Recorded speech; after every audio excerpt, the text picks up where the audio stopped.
Bonjour à tous, ici Maxime Bizot, fondateur de fiche-droit.com et je vous souhaite la bienvenue dans cette vidéo dans laquelle on va parler du contrat de société et plus précisément des conditions du contrat de société. Alors ces conditions, elles figurent à l'article 1832 du Code civil, mais on verra également dans la suite de cette vidéo qu'il existe une autre condition du contrat de société qui ne figure pas dans l'article 1832 du Code civil, et qui est l'affectio societatis. Et donc, dans cette vidéo, on va s'intéresser à l'ensemble de ces conditions du contrat de société. Juste avant de commencer cette vidéo, sachez que si vous voulez réviser efficacement le droit des sociétés, eh bien, vous pouvez télécharger mon pack de fiches en droit des sociétés, qui est un pack de 20 fiches, claires et synthétiques, qui résume parfaitement la matière de droit des sociétés. Donc, si vous voulez réviser efficacement cette matière et si vous voulez mieux comprendre cette matière, ce pack de fiches va vraiment vous être d'une grande aide. Et si ça vous intéresse, vous trouverez le lien dans la description de cette vidéo. Ceci étant dit, on peut commencer la vidéo, c'est parti. Alors, l'article 1832 du Code civil dispose en son premier alinéa que la société est instituée par deux ou plusieurs personnes qui conviennent par un contrat d'affecter à une entreprise commune des biens ou leur industrie en vue de partager le bénéfice ou de profiter de l'économie qui pourra en résulter. Donc, à la lecture de cet article 1832 du Code civil, on comprend qu'il existe 4 conditions de validité du contrat de société. D'abord, cet article 1832 du Code civil, il nous dit que la société est instituée par deux ou plusieurs personnes.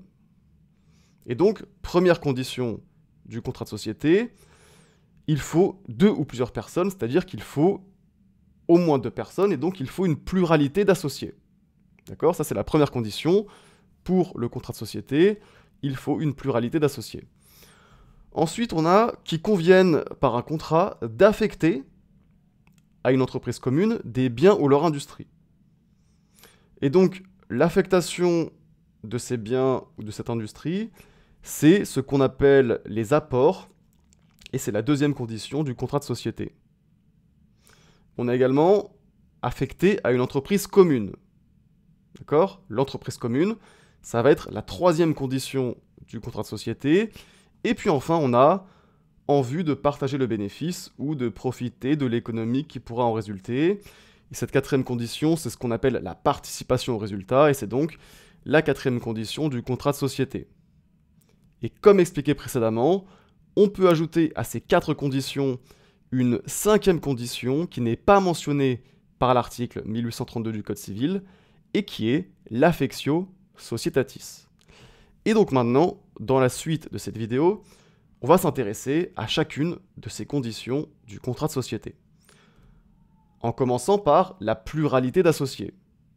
Comme on l'a expliqué précédemment, l'article 1832 alinéa 1 du Code civil, il énonce que la société est instituée par deux ou plusieurs personnes.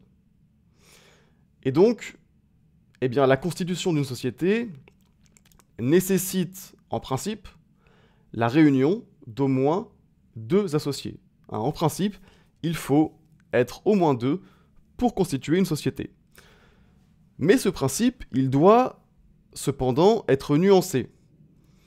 Puisqu'en effet, dans certaines formes sociales, le nombre minimum d'associés est supérieur à 2. L'article 1832 du Code civil, il nous dit qu'il faut être au moins 2 pour constituer une société, mais il existe certains types de sociétés dans lesquelles être 2, ce ne sera pas suffisant. Il faudrait être davantage. Et par exemple, il faut au minimum 7 associés dans les sociétés anonymes dont les titres sont admis aux négociations sur un marché réglementé. C'est-à-dire dans les sociétés anonymes cotées en bourse, concrètement. Un autre exemple, ça va être les sociétés en commandite par action, dans lesquelles il faut être au moins un associé commandité et 3 associés commanditaires. Et puis, autre limite à ce principe, c'est l'article 1832 alinéa 2 du Code civil, qui nous dit que la société peut être instituée dans les cas prévus par la loi, par l'acte de volonté d'une seule personne. Qu'est-ce que ça signifie concrètement? Ça signifie que certaines formes sociales permettent de constituer une société avec seulement un seul associé. C'est ce qu'on appelle une société unipersonnelle. On peut citer comme exemple la SASU, Société par action simplifiée unipersonnelle, qui correspond à la forme unipersonnelle de la SAS, et qui donc compte seulement un associé. Et autre exemple, ça va être l'EURL, entreprise unipersonnelle à responsabilité limitée, qui correspond à la forme unipersonnelle de la SARL, et qui, comme la SASU, ne compte qu'un seul associé. Donc retenez bien qu'il y a un principe qui dit qu'il faut être au moins 2 associés pour constituer une société, mais que ce principe comporte plusieurs exceptions. Ensuite, deuxième condition du contrat de société, ça va être les apports. Puisque, comme on l'a vu, l'article 1832 du Code civil nous dit que la société est instituée par 2 ou plusieurs personnes qui conviennent par un contrat d'affecter à une entreprise commune des biens ou leur industrie. D'accord ? Et l'affectation de biens ou de son industrie, c'est ce qu'on appelle les apports. Et donc, chaque associé est tenu d'apporter à la société soit un bien, et ça pourrait être un apport en numéraire ou en nature, soit son industrie à la société. On a donc 3 types d'apports: l'apport d'un bien en numéraire, l'apport d'un bien en nature, ou bien l'apport de son industrie à la société. Et je vais maintenant vous expliquer un peu plus en détail chacun de ces types d'apports. Premièrement, l'apport en numéraire, qu'est-ce que c'est? L'apport en numéraire correspond tout simplement au versement d'une somme d'argent. Il s'agit d'une somme d'argent que l'apporteur verse à la société. Et donc, logiquement, l'apport en numéraire va participer à la formation du capital social. Ensuite, autre type d'apport, on va avoir l'apport en nature. Qu'est-ce que c'est l'apport en nature? C'est l'apport de tout bien corporel ou incorporel, meuble ou immeuble. Et donc, on peut apporter tout type de bien à la société, comme par exemple un immeuble, ou encore un fonds de commerce. Donc là, il s'agit d'un bien incorporel. Ça peut être aussi, par exemple, un brevet. Donc là encore, c'est un bien incorporel. Ou bien un ordinateur, ou par exemple une voiture. Et là, on est dans le cas de biens corporels. Il faut savoir également que l'apport en nature participe, de la même manière que l'apport en numéraire, à la formation du capital social. Et puis enfin, on a l'apport en industrie. L'apport en industrie qui consiste à mettre à la disposition de la société tout ou partie de son activité ou de son savoir-faire. D'accord ? Donc on met son savoir-faire à la disposition de la société. Et concrètement, qu'est-ce qu'on va avoir comme type d'apport en industrie? Ça peut être par exemple un service. On peut également mettre à la disposition de la société ses connaissances techniques ou bien encore, par exemple, sa notoriété. Et contrairement à l'apport en numéraire et à l'apport en nature, l'apport en industrie n'entre pas dans le capital social, puisqu'il caractérise simplement une obligation de faire que l'associé a envers la société. Voilà donc pour les apports. On passe à la 3e condition du contrat de société, qui est l'entreprise commune, puisque l'article 1832 du Code civil nous disait que la société est instituée par 2 ou plusieurs personnes qui conviennent par un contrat d'affecter à une entreprise commune, des biens ou leur industrie. Qu'est-ce qu'on entend par entreprise commune? Très simplement, l'entreprise commune correspond à l'objet social de la société. C'est-à-dire concrètement à l'activité exercée par la société. Et la société doit donc avoir un objet social, et l'objet social doit respecter certaines conditions. Il doit d'abord être défini dans les statuts, et également l'objet social il doit être licite et possible.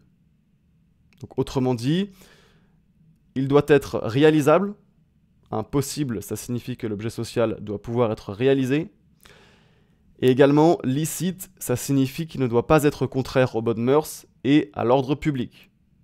Sinon, la nullité de la société pourrait être prononcée.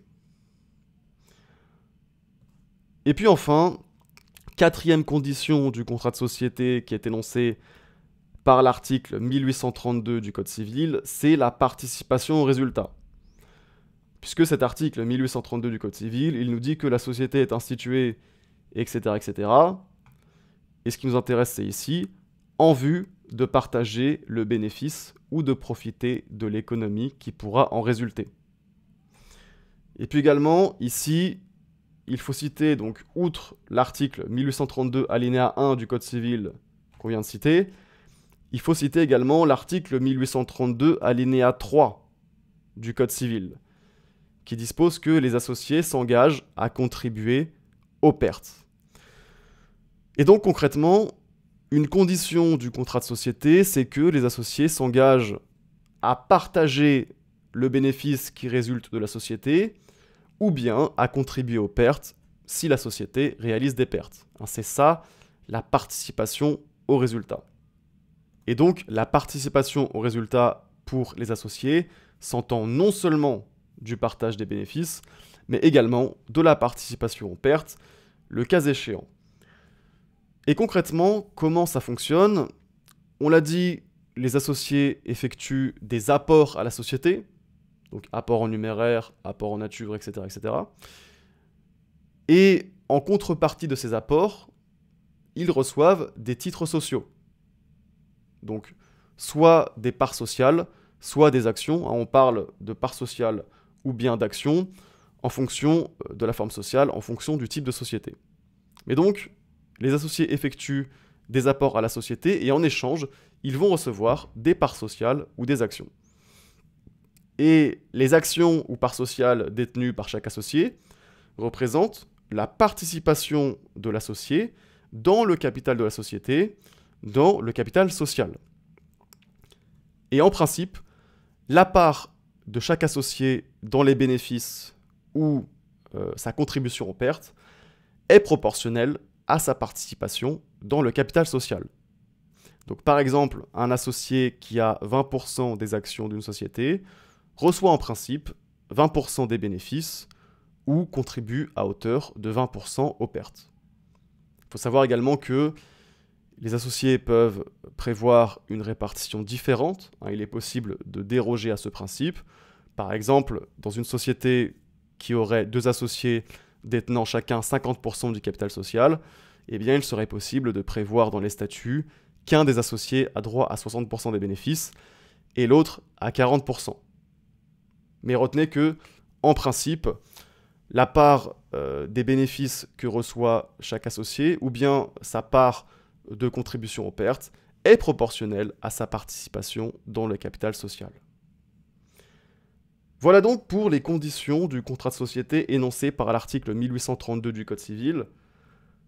On va passer maintenant à l'autre condition du contrat de société qui n'est pas mentionnée par l'article 1832 du Code civil, comme on l'a dit précédemment dans cette vidéo. Et cette condition, c'est l'affectio societatis. Pourquoi est-ce que l'affectio societatis n'est pas mentionnée par l'article 1832 du Code civil ? Eh bien, tout simplement parce que cette condition du contrat de société a été dégagée au fil du temps par la jurisprudence. Et qu'est-ce que l'affectio societatis ? L'affectio societatis, c'est la volonté des associés de collaborer sur un pied d'égalité à la réalisation d'un projet commun dans le but de réaliser des bénéfices. Donc, volonté de collaborer sur un pied d'égalité à la réalisation d'un projet commun dans le but de réaliser des bénéfices. Donc, concrètement, l'affectio societatis, c'est la volonté de s'associer. Et le défaut d'affectio societatis est sanctionné par la nullité de la société. Puisqu'en effet, si les associés n'ont pas l'affectio societatis, alors la société est fictive. Voilà donc pour les conditions du contrat de société. Retenez bien que le contrat de société, pour être valable, doit respecter ces 5 conditions de validité. Pluralité d'associés, en principe. Également les apports. L'entreprise commune, également appelée objet social. La participation au résultat et l'affectio societatis. Et puis également, il est important de préciser qu'en plus de ces 5 conditions, le contrat de société, pour être valable, doit également respecter les 3 conditions de validité qui sont communes à tous les contrats et qui sont le consentement des parties, leur capacité de contracter et un contenu licite et certain. C'est donc la fin de cette vidéo, j'espère que ça vous a plu, j'espère que cette vidéo vous aura été utile, et je vous dis à bientôt pour une prochaine vidéo.